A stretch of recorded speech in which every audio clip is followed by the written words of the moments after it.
Hello guys, King Stuart here. It's AWL bye week this week, so instead of the usual recap, we've got going to be going through bowler which attack.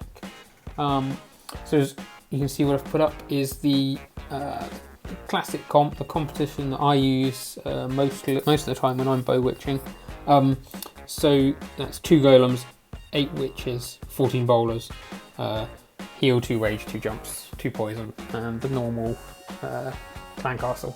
So I've got a couple of replays to show sort of normal examples, and then some of my ridiculous attacks that I did this week. Really bad, but they worked because the bases were so very well set up for bow witch, shall we say. So let's just jump straight into the first replay and now then. So first up we have Miss P's attack from last week on Hungarian Blood. So she's taken a slightly different composition. She's gone a little lighter on the witches, a bit heavier on the bowlers. Personal preference, I think, but it's not too much in it. But okay, so the basics of the attack are that you're really splitting your troops into 3 groups. You've got one group, your biggest group, going up a column in the middle through the core of the base. And this is the part of the attack that does the most damage. And then you've got 2 smaller groups of troops that go down the sides to just sort of clear up the edge buildings and clear up the all the trash around the side. But so one of the key things to notice about the core group is that they all stay very close together. What I see a lot of people do wrong is they try and connect too many compartments often with their jump spells. If you notice on this one, Miss P kept the all the core troops in a sort of quite tight column down the middle, where she was sort of just about wide enough, just about the same width as a rage or a heal spell. So all of the troops that go in get caught by all the spells. Whereas if you're going to a sort of more open base with much wider open, large compartments, your troops end up just going all over the place, spreading out too much, and then they're not get caught by the spells. So if we just take a look here, you can see that the jump spells that Miss P placed sort of formed a column up this column at the core of the space that we're talking about. Sort of the width of a rage or heal spell, but also wide enough that the bowler bouncers get right all the way to the edges. So if you look back, a lot of the edge buildings were actually killed by bowlers in the core bouncing out and killing them, not the guys going up the side. So next up we have Rob's attack from over at the Raided. He's not using golems, he's using giants instead, but they do the same job. And we'll see echoes of the column going up the middle with the way he places the jump spells. But we've also got one of the other sort of archetypical bases that Bowler Witch is really good against, and that's when you've got all these 4 air defenses on the back end. This makes the cleanup section, once you get through this initial part, makes the cleanup part of the attack really quite easy. And so you don't actually need that much of your core force to survive to be able to finish off the rest of the base. As you can see, there's with the rest of this cleanup, there's nothing much left. With so many of the defences on the back end, only air targeting, it's just a sort of formality now.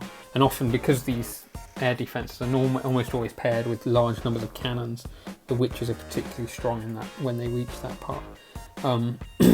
But one of the other things to notice with Rob's attack is his commitment to keeping the troops together with that second jump spell. He could have easily tried to connect one of the Inferno compartments and didn't, and I think that was a great call. Just not keeping them all together so that final rage would affect all the bowlers and not have them all spreading out all over the place. Okay, so now we move on to my 2 embarrassing attacks from this week. They're both neither particularly good, but they went in. So so here we have me in that same midweek as Rob.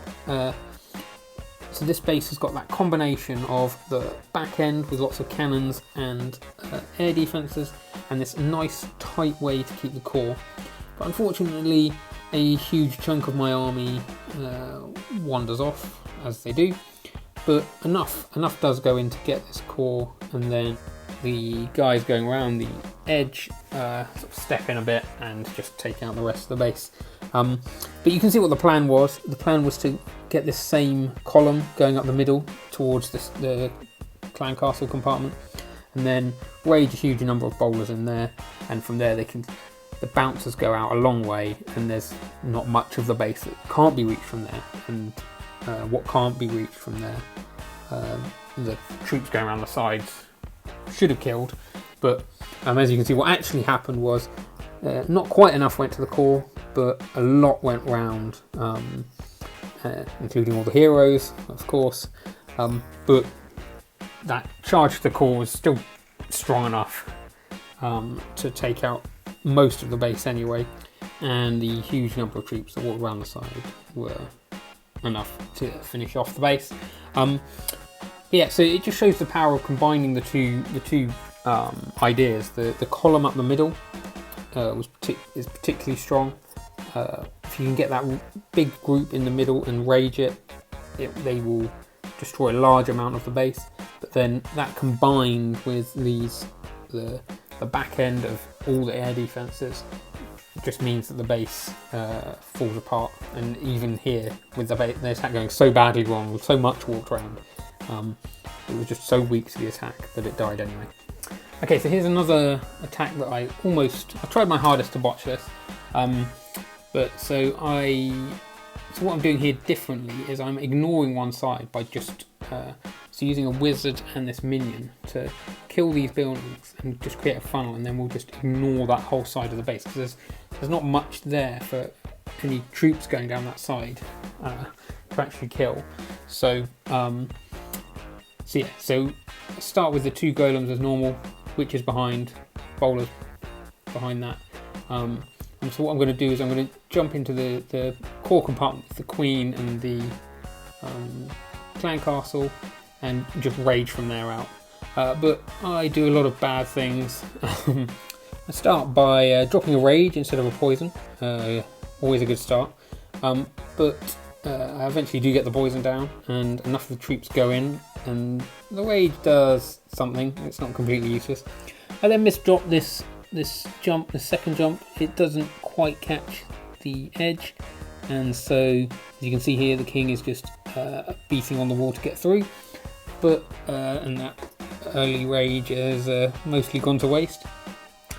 But it catches enough of the back end of these bowlers, and as you can see from that central compartment, so much of the base has been reached, and as you can see, there's not much left. Just the wizard towers on the back end that were a bit of a worry, and these can often, back end wizard towers can often be the death of a bowler witch attack.